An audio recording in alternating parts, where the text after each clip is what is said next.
Olá, seja bem-vindo ao programa Moda e Fitness. O assunto de hoje será sobre infertilidade. Vem comigo, o programa Moda e Fitness está no ar.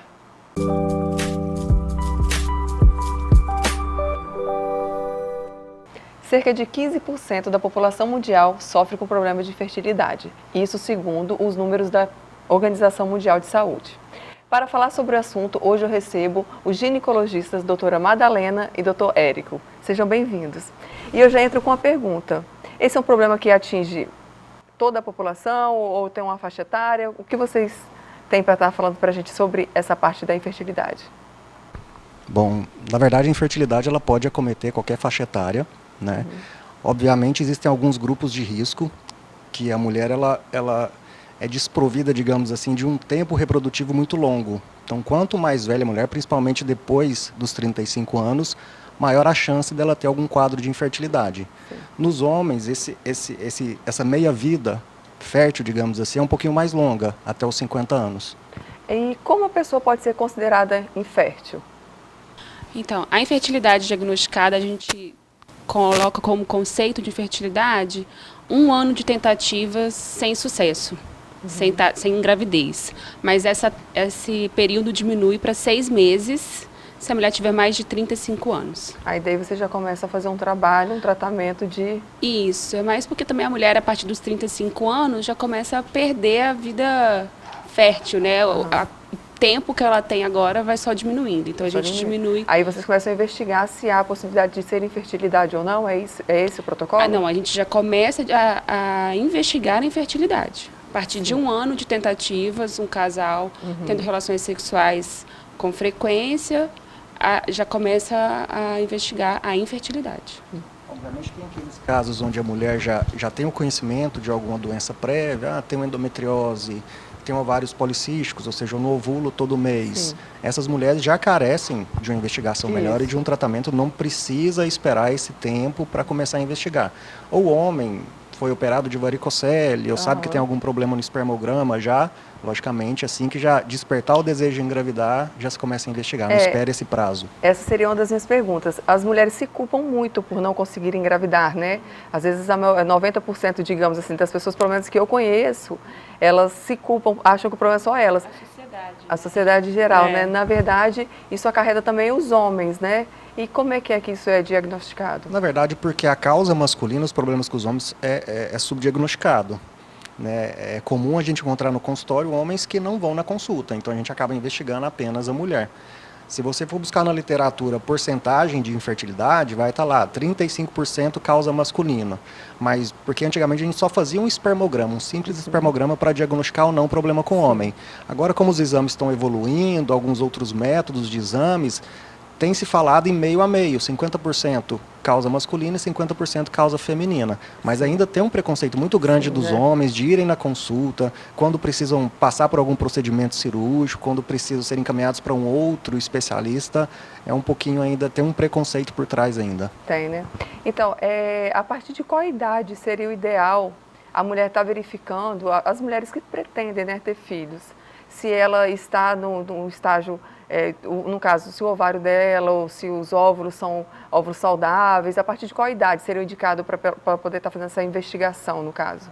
Eu tenho um viés para essa resposta, porque eu lido com isso todos os dias. Então, por mim, entrou na vida, digamos assim, reprodutiva depois dos 20 anos, já pode dar uma checada na reserva ovariana. Após os 20, né? Porque hoje em dia está muito comum, né? A mulher, né, com todo... o destaque na sociedade, deixando para engravidar cada vez mais tarde, então ela está mais suscetível a, de repente, quando quiser engravidar, se deparar com essa diminuição da reserva e muitas vezes já pode ser um pouquinho tarde ou mais complicado o tratamento. Né? No dia a dia mesmo no consultório, eu costumo orientar minhas pacientes de 30 anos. Não tem previsão de engravidar, vamos já pensar em pelo menos congelar. Congelar, né? Os óvulos para poder postergar isso aí. O tempo de uso de anticoncepcional, ele interfere também nesse processo de fertilidade ou não? A pessoa já tem esse quadro independente do uso de anticoncepcional? Independente se você usa anticoncepcional ou se você não usa. Ou seja, durante a fase reprodutiva você vai ter 400 ciclos. Então, anticoncepcional não interfere de forma alguma. Não interfere nada. Se a pessoa for infértil, independente do anticoncepcional ou não, Mas né, essa é uma uso. pergunta muito comum no consultório. É, sim, porque eu tenho convívio, tenho amigas também tem amigas que tentam engravidar e não conseguem, e às vezes jogam a culpa na idade Sim. e jogam a culpa também no uso da quantidade. Eu uso anticoncepcional há muitos anos. Mas tem a pergunta inversa também. Se eu estou usando anticoncepcional e não ovulo, quer dizer que eu estou guardando meus óvulos? Não, você está guardando um óvulo dos 1.000 que você iria gastar. Entendeu? Então você está gastando 999 e guardando um. Guardando um. E o uso de DIU? Ele Também interfere? Não, também não interfere. A gente tem um DIU hormonal. Logicamente, quando você retira, ele atrofia muito o endométrio, que é uma camada interna do útero, onde o bebê se implanta. Então, quando você tira esse DIU, logicamente vai demorar algum tempo, alguns meses, para esse endométrio se restabelecer. Então, ele só vai atrasar um pouquinho o processo, mas interferir de forma alguma. Tá. Ovário policístico e endometriose tem alguma relação também com casos de infertilidade ou não também? Sim, são duas causas, acho que até as Isso. principais que a gente tem, mais frequentes de infertilidade. O ovário policístico é aquela mulher que a gente fala que tem a anovulação, ou seja, ela não ovula todo mês certinho. Ela tem uma dificuldade para ovular todo mês, então ela tem ciclos a cada 60 dias, 90 dias. Algumas mulheres passam até um ano sem menstruar por conta da síndrome do ovário policístico. A principal causa de infertilidade feminina é o fator ovulatório. O principal fator ovulatório são os ovários policísticos, que é isso que a Madalena acabou de falar. A endometriose ela faz parte do fator tubo peritoneal, que é uma doença também ainda subdiagnosticada, mas que melhorou muito nos últimos anos, né? Ela é uma doença de difícil diagnóstico se a paciente for assintomática.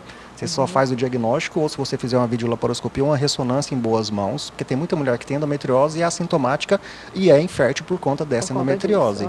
Assim, mas o clássico da endometriose são aquelas mulheres com cólicas menstruais muito fortes, né, que a gente chama de dismenorreia, cólicas incapacitantes, que durante o período pré-menstrual ela fica impossibilitada de trabalhar, de ir para a escola, tem que ir para o hospital tomar medicação na veia, ou até mesmo dor na relação. Então, mulheres com esses dois tipos de sintomas têm que ficar esperto que pode estar com quadro de endometriose. Dessa mulher que tem um ciclo menstrual mais longo, que tem dificuldade de menstruar todo mês. Geralmente é uma mulher que está acima do peso, então ela vai ter também a resistência à insulina que a gente fala, ou seja, o perfil dela se a gente for dosar a glicose, que é o perfil da parte como se fosse a diabetes, normalmente é um perfil também que está alterado. Então, a síndrome do ovário policístico, eu falo para as minhas pacientes que dentro das causas de infertilidade é uma das que é mais até tranquilo de tratar, porque geralmente mudança de hábito de vida com alimentação, atividade física, já resolve bastante. A primeira linha de tratamento do ovário policístico é a perda de peso e hábitos saudáveis de vida. No caso, a pessoa que está acima do peso, ela tem uma probabilidade maior de infertilidade do que aquela que está no peso ideal. Porque é uma síndrome plurimetabólica, né, hormonal. Então, se a mulher ela perde de 5 a 10% do peso, ela volta a ciclar bem mais frequentemente. É porque o corpo está mais saudável, né? E o corpo estando saudável, o organismo todo funciona, é um conjunto, né? Tem que preparar a casinha para receber visita, eu falo com as minhas pacientes. É verdade. Muitas das vezes elas estão acima do peso e quando a gente comenta, a gente fala assim, porque eu sou estudante de nutrição, né? E convivo assim, nesse meio, meu último período agora, inclusive, foi sobre gestação. E quando você bate na tecla da perca de peso para ter uma gestação saudável, elas têm um pouquinho de resistência, né? Porque acham que está grávida pode comer tudo, ou porque vai engravidar, não precisa emagrecer, porque eu já vou engordar mesmo. E isso não funciona, não é mesmo? E muitas até desanimam. Às vezes elas batem no consultório já sabendo que tem ovário policístico, achando que a gente vai passar uma medicação que ela vai melhorar. Resolver. E quando você fala que é uma simples perda de peso, em vez delas animarem, muitas desanimam. Essas mulheres com ovário policístico ainda quando engravidam, por conta dessa alteração do metabolismo da glicose, normalmente elas aumentam muito a chance de ter diabetes gestacional. Né? Então, é outra coisa também que quando ela já entra na gestação com o peso adequado, ela melhora esse perfil glicêmico, diminuindo a chance de vir a ter diabetes gestacional. Consultório, eu tenho algumas pacientes com diabetes gestacional que você vai olhar, são magras, e fala assim, poxa, mas eu estou magra, eu sempre me cuidei, e estou com diabetes gestacional, e minha colega come de tudo e não tem. Entendeu? Tem também a predisposição, né? A história familiar dessa mulher também vai contar ponto, mas... E tem aquela que pode vir mesmo depois da gestação mesmo não tendo predisposição ou histórico familiar, a pessoa vai desenvolver depois que engravidou, né? Exatamente. Eu falo que a gestação é o test drive da mulher. Tudo que você não tinha antes pode aparecer na gestação. Eu, graças a Deus, na minha primeira gestação única, né? Por enquanto, eu não tive nada, né? Meu filho já está lá com 16 anos, também não tem nada, graças a Deus. Mas assim, eu me cuido bastante nessa parte, assim, ainda mais eu que estou com 37 anos, né, gente? Revelar a idade aqui para vocês. E faço uso de DIU. Vocês têm alguma orientação, assim, para quem está nessa faixa etária? O ideal, eu uso o DIU de cobre, né? Seria tirar, para poder, mesmo que eu pense em ter filho mais daqui uns 2 anos, ou esse DIU de cobre não irá me atrapalhar nesse processo? Ele vai te atrapalhar, que você deveria tirar ele ontem, né? 37 anos. 37 Mas, anos. brincadeira à parte, quanto antes você tirar, acho que mais chance de sucesso você vai ter. Se você pensa em engravidar daqui a 2 anos, o sinal amarelo já vai estar aceso. Então é melhor, no caso, fazer essa retirada do DIU antes, né? Não que o DIU vai interferir para engravidar, mas é a tua idade. Então tá, então se daqui 2 anos, eles não quiser tirar o DIU agora, tirar daqui 2 anos não vai atrapalhar em nada. Não vai Então atrapalhar. posso ficar com ele mais 2 anos, tá, gente? Não tem problema. Esse é um assunto que gera muitas dúvidas. Vamos ao intervalo e já voltamos já já.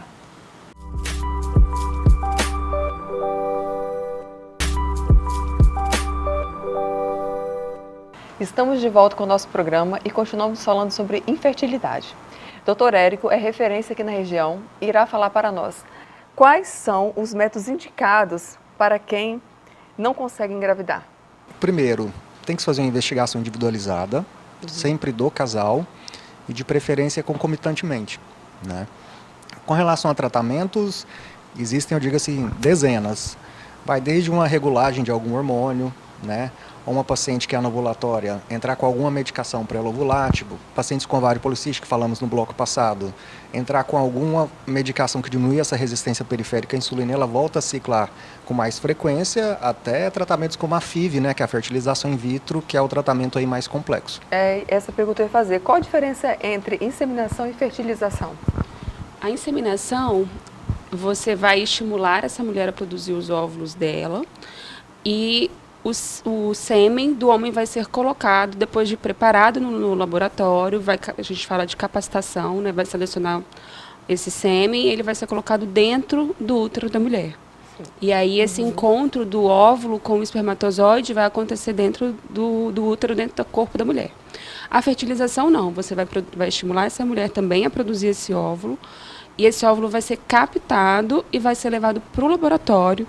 E aí a inseminação vai ser feita dentro do laboratório. Vai colocar o espermatozoide dentro do óvulo. Isso. Entendeu? Aí esse óvulo fecundado vai para dentro do corpo da mulher. Quem acha que precisa procurar esse tratamento fora sabe que aqui em Linhares tem, né, Linhares e região. Doutor Érico, que é referência, tem alguma coisa para falar para a gente? Tem muitos casais que se repreendem ainda para procurar ajuda, né? Com relação à investigação, com relação a tratamento. Existem até aqueles casais que se submetem a um processo de fertilização e a primeira transferência não dá certo, que a gente sabe que é um procedimento que é em torno de 45% de chance por transferência, Sim. Ou seja, não vai te dar uma chance garantida. E mediante a primeira chance fracassada, desanimam de uma forma que às vezes tem até embriões congelados e não querem saber mais do assunto. Então só quem vive isso sabe o que isso reflete na vida do casal. Então é sempre bom uma ajuda especializada, logicamente procurar o seu ginecologista, pedir conselhos e exames para investigar, né? Caso tenha algum problema, procurar uma ajuda especializada para estar oferecendo a mais correta forma de tratamento individualizada para cada casal. Sim, e para quem não sabe, gente, vocês oferecem, né, esse tratamento aqui em Linhares e região mais próxima, porque tem muita gente que procura em Vitória, até em outros estados, né? Não é isso mesmo? Chega até vocês esses relatos? Chega bastante. Então, tem muita gente que vai para Minas, São Paulo, Vitória, onde se encontram os laboratórios. Então, a gente trabalha com parceria com o laboratório da capital, né? Todo o processo é feito aqui na cidade e o único dia vamos todos para Vitória, onde acontece a captação e a fecundação no caso de fertilização in vitro. Sim. E qual a chance de sucesso desses tratamentos? Varia muito. Então, assim, da fertilização in vitro, como eu havia relatado anteriormente, a cada transferência de embrião, lógico que isso é muito individualizado, 45% de chance de sucesso. Então, o bom da fertilização é o casal conseguir vários embriões, né? Porque a cada 2 transferidos ela vai ter essa porcentagem de chance. Os outros procedimentos, que são coito programado, inseminação artificial, que está um pouco em desuso, não se faz muito, 18% a 20%, porém são procedimentos bem mais baratos do que a fertilização, bem menos complexos, como a Madalena explicou. Algumas mulheres escolhem engravidar mais tarde. Há possibilidade de estar congelando esses óvulos? Sim. Foi como eu também falei anteriormente, as mulheres que chegam em torno dos 30 anos, que é uma idade que a gente normalmente ainda tem uma boa fertilidade, né, uma boa reserva ovariana, a gente orienta, se possível, se ela não tem previsão de engravidar nos próximos anos, que ela realmente congele. Eu sempre falo, você pode ter 40, mas seu óvulo vai ter 30. Tá lá congeladinho te esperando. Porque... Então, assim, você pode ter 40 então, isso anos... interfere mesmo, né? Interfere. Interfere porque não só você tem uma perda da qualidade à medida que você vai envelhecendo, mas você também, o óvulo, a gente sabe, a mulher, tipo, vai chegando perto dos 40, a gente vai aumentando muito as complicações na gestação, né? E as complicações, e as chances também das doenças genéticas, né? A síndrome de Down, por exemplo, a síndrome de Edwards, e entre outras. Down, que é a mais conhecida. Então, com 30 anos, você diminui muito essa chance. Ainda dentro do assunto, não em fertilização, mas sim da gestação em si, um caso de uma paciente que engravida e esse óvulo, ele se desloca para o ovário. Já ela se chama de gravidez ectópica ovariana. Então, aí a pessoa tenta uma vez, duas e não consegue. É indicado fazer, no caso, depois a inseminação artificial ou não? Então, quando você tem a gestação... Porque as duas vezes foram naturalmente, né? Aconteceu, engravidou... Mas foi na trompa. Foi isso. Ela engravidou e foi para a trompa. Porque no ovário é muito difícil. Engravidou e foi para a trompa. Ou já estava lá. Então, quando a mulher tem já tem recorrente, assim, uma vez que ela já tem o ectópico, ela aumenta as chances de ter novamente. Mas a gente indica, e normalmente essas mulheres costumam perder as trompas durante essas gestações, porque geralmente rompem as trompas e a gente, na cirurgia mesmo, por ter rompido, é uma cirurgia muito agressiva, assim, diria, normalmente a mulher perde a trompa. Então, se ela já teve uma, já perdeu de um lado, provavelmente deve ter perdido o outro, ela não vai conseguir engravidar espontaneamente, ela não tem a trompa para conseguir engravidar. Então, essa mulher precisa, sim, de fazer uma fertilização.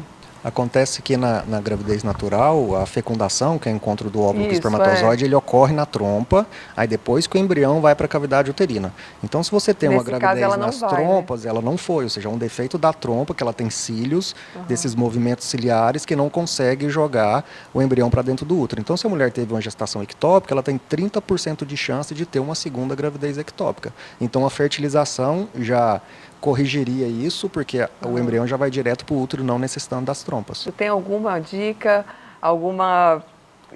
para quem tem dificuldade em engravidar, qual seria alguma orientação? Vocês queriam passar isso para os nossos telespectadores? Se você tem dificuldade de engravidar, eu acho que, primeiramente, não desistir, investigar, correr atrás, tem tratamento, né? E cada dia mais os tratamentos estão avançando. Né, o Érico acabou de falar aqui, que é para a gente que cada tentativa, cada vez que a mulher vai lá, coloca o embrião, ela tem 45% de chance de engravidar. Então, não desista. Não desistir, porque hoje realmente a infertilidade tem tratamento. Mas se for dar um recado, eu sou muito preocupado com a idade feminina, né? Até meio noiado, então não deixe para engravidar muito tarde. Meu esposo não pode assistir esse programa, gente. Como é que é o nome dele? Ricardo. Ricardo, por favor. Então, eu queria agradecer muito a presença de vocês aqui, A gente que agradece. Foi um prazer recebê-los. Fico muito feliz. Espero que possamos ter passado o essencial, pelo menos para os telespectadores, porque realmente é um assunto, né, de extrema relevância, porque tem muitos casais que a gente conhece, convive no dia a dia, que não conseguem engravidar. E eu fico feliz de estar passando um pouquinho do conhecimento de vocês para eles, tá bom? Obrigado. Agradeço. Muito obrigada.